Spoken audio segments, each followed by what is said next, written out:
AP తలపెట్టిన పోలవరం నల్లమల సాగర్ ప్రాజెక్టుపై సుప్రీంకోర్టును ఆశ్రయించనుంది తెలంగాణ సర్కార్. సుప్రీంకోర్టులో తెలంగాణ తరపున సీనియర్ న్యాయవాది అభిషేక్ మను సింఘ్వి వాదనలు వినిపించనున్నారు.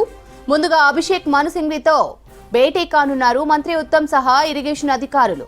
కృష్ణా పరివాహకంలో ఏపీ జలదోపిడీపై భేటీలో చర్చించనున్నారు. ఏపీ చర్యలతో నీటి వాటాల్లో తెలంగాణకు జరుగుతున్న అన్యాయాన్ని అభిషేక్ మను సింఘ్వికి వివరించనున్నారు మంత్రి ఉత్తమ్. దీనికి సంబంధించిన పూర్తి డీటెయిల్స్ శ్రీశైలం అందిస్తారు. శ్రీశైలం, ఇరు రాష్ట్రాల మధ్య నీటి వివాదం ఉన్న నేపథ్యంలో దానికి సంబంధించినటువంటి పంపిణీ కానీ వాటాలు కానీ శాశ్వతంగా తేలకుండా ఏపీ ప్రభుత్వం మొండిగా ముందుకు వెళ్తుంది. ఇప్పటికే పోలవరం బనకచెర్ల పేరుతోని లింకు ప్రాజెక్టును టేకప్ చేయగా దాని మీద తీవ్ర అభ్యంతరాలు తెలంగాణ ప్రభుత్వం వ్యక్తం చేసింది.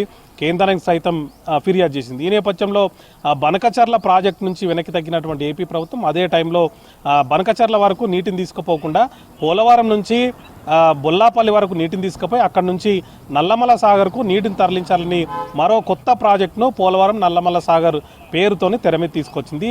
దీంతో ఆగకుండా కేంద్రానికి కానీ ఇటు బేసిన్లో బేసిన్ స్టేట్స్కి కానీ ఎట్లాంటి సమాచారం ఇవ్వకుండా అదేవిధంగా మన ఏపీ రీఆర్గనైజేషన్ యాక్ట్ ప్రకారం కొత్త ప్రాజెక్టులు ఏవైనా టేకప్ చేసినప్పుడు తెలంగాణ ప్రభుత్వానికి ఖచ్చితంగా చెప్పాల్సిన అవసరం ఉంది. అదేవిధంగా అపెక్స్ కౌన్సిల్లో తీసుకున్నటువంటి నిర్ణయం ప్రకారం కొత్త ప్రాజెక్టులు ఏవి ఇప్పట్లో చేపట్టకూడదు అనేటువంటి తీర్మానం ఉంది. కానీ ఇవన్నీ కూడా బేఖాతరు చేస్తూ డిపిఆర్ తయారీ కోసం టెండర్లు పిలిచింది.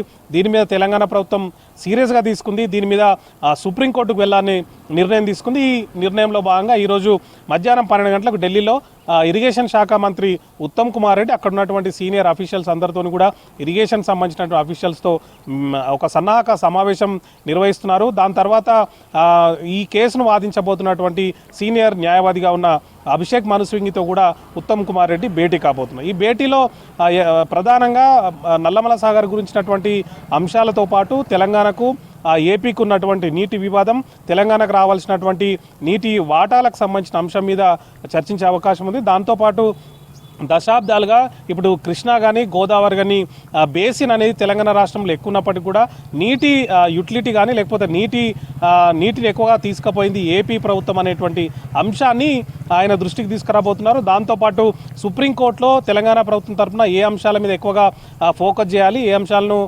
వినిపించాలి, దాని ద్వారా తెలంగాణకు అనుకూలంగా ఎట్లా తీర్పు వచ్చే విధంగా వ్యవహరించాలనే అంశంపై అభిషేక్ మను సింఘ్వితో ఉత్తమ్ కుమార్ రెడ్డి భేటీ కాబోతున్నారు. ప్రాజెక్టుకు సంబంధించినటువంటి పూర్తి డీటెయిల్స్ ఆయన వాళ్ళకి అందించబోతున్నారు. ఇప్పటికే ఎన్డబ్ల్యూడిఏ కానీ సిడబ్ల్యూసి కానీ దాంతోపాటు కృష్ణా గోదావరి బోర్డులు పోలవరం బనకచెర్ల పేరుతోని దాన్ని ముందుకు తీసుకొస్తే వాటన్నిటిని కూడా అభ్యంతరాలు వ్యక్తం చేశాయి. ఈ బోర్డులు అభ్యంతరం వ్యక్తం చేసినా కూడా ఏపీ ప్రభుత్వం మాత్రం ముందుకే వెళ్ళింది.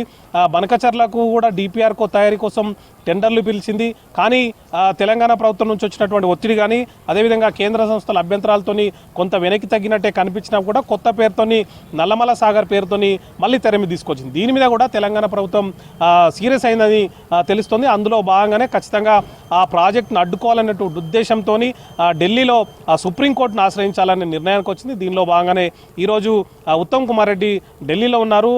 అభిషేక్ మను సింఘ్తో మాట్లాడిన తర్వాత అది పిటిషన్ ఫైల్ చేసేటువంటి అవకాశం మనకు కనిపిస్తోంది. శ్రావంతి.